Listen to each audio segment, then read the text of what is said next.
Hello, everyone. Hello, everyone. Thanks so much for joining me here today as we get to talk about one of my favorite subjects, comic books. My name is Jose. I love comic books. I love talking about them. I love sharing them with you.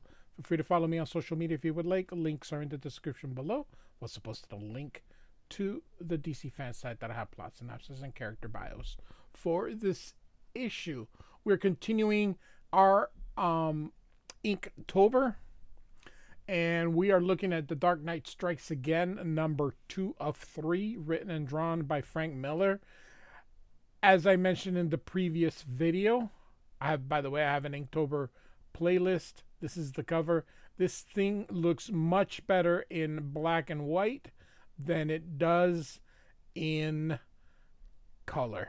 I don't think Frank Miller's art is conducive to computer coloring. It just made this look even sillier than what it already was. So,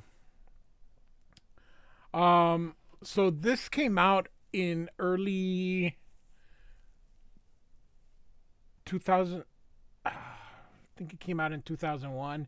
Anyway, you can see it was the beginning of chatting and the beginning of all these things. I think by this time the internet was pretty much everywhere already. Most households already had, I believe, American Online and all these other places. One of the other things that is different from this is, unlike the 16 panel grid that was used for Dark Knight Returns, this is sort of a free for all, more of his Sin City style. This is what I mean. Where it just, uh, I know it's Batman, you know it's Batman, but goodness gracious. Anyway, couple double page spreads here. Um, so Batman beating up on Lex Luthor. So I don't know. I know that a lot of people don't have a problem with his new style. I guess it really isn't that new, but that everything towards the end of Sin City to now, and now it's just, to me, I don't know. I can see why people had a huge problem with this. But it looks like, as I mentioned, it looks better.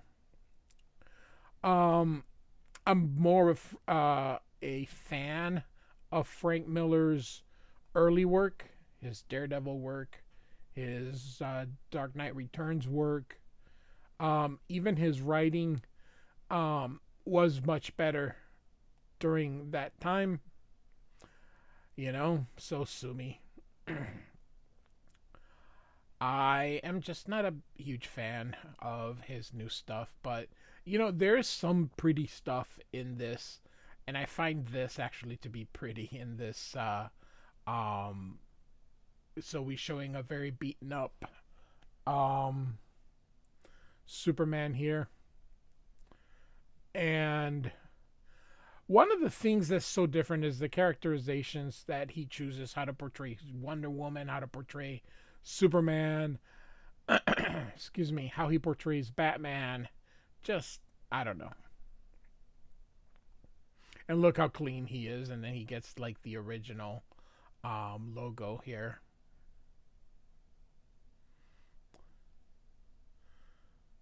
Very cartoony. Just um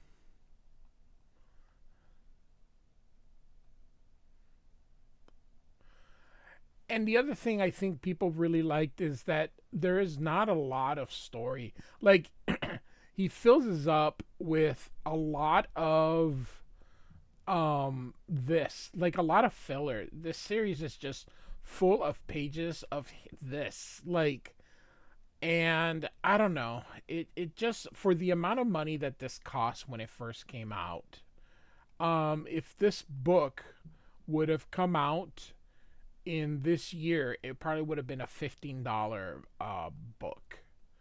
I think it was like $7. So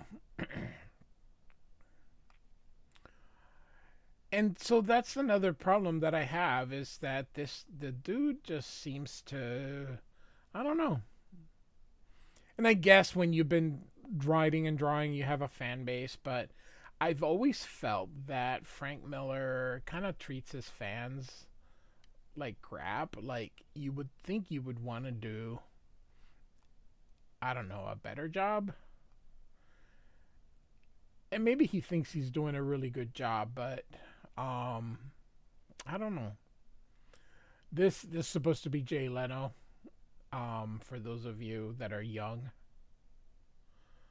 So, and Frank Miller actually um works the way that I think that I love, and he uses the brush, and he's a brush guy, and I love the brush. That's how he gets these nice thick lines, which is why I think Klaus Janson is so perfect for Frank Miller. Excuse me.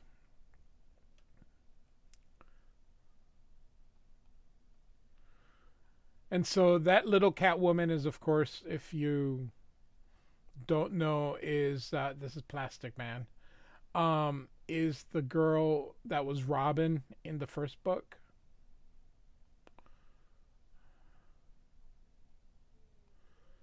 So all the this entire book is a commentary, and which is fine, but to do 3 books on a commentary, it just seems, I don't know. I just don't feel that this was given his best effort because we have seen his best effort, and this just doesn't seem like it. I have covered for Inktober. As I mentioned before, I have a playlist, and I covered his Ronin book 2. So if you're interested in looking at 2024 Frank Miller, he draws half the book. The other half is Philip Tan, and the part that Philip Tan draws is absolutely gorgeous. He draws the first 2 books, and then he draws the 5th book, Philip Tan, and then Frank Miller does the third, and uh, he does the third and the fourth and the sixth. Um, so and his art is pretty much like this, and his writing is pretty much like this. So sorry, I thought it was Spider Man. Real quick, I had to take another look. I'm like, what? This is what I mean. That I really like the brushing. I love the brush. I love the thick lines. It's something that I gravitate towards. But and I know Frank Miller doesn't draw the pretty, like for example, Alex Toth, who draws very beautiful. Alex Toth draws with a brush, or early Mobius. So I know that that's not his style in particular. But if you're gonna draw like this, which again, it's a style, at least bring effort then into the story. I feel that he half-asses the art and then half-asses the story, and we just end up with this. And this book is really hated. This series is really hated. Um, I'm not the only one who doesn't like it, but you'll see here that it looks better in black and white. If you've seen the original, this this is way way better.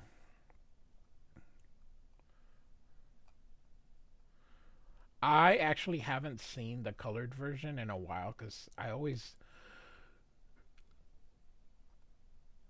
dabble with this one here. So when I sit down, I always yawn after sitting for a while. So sometimes I'll be doing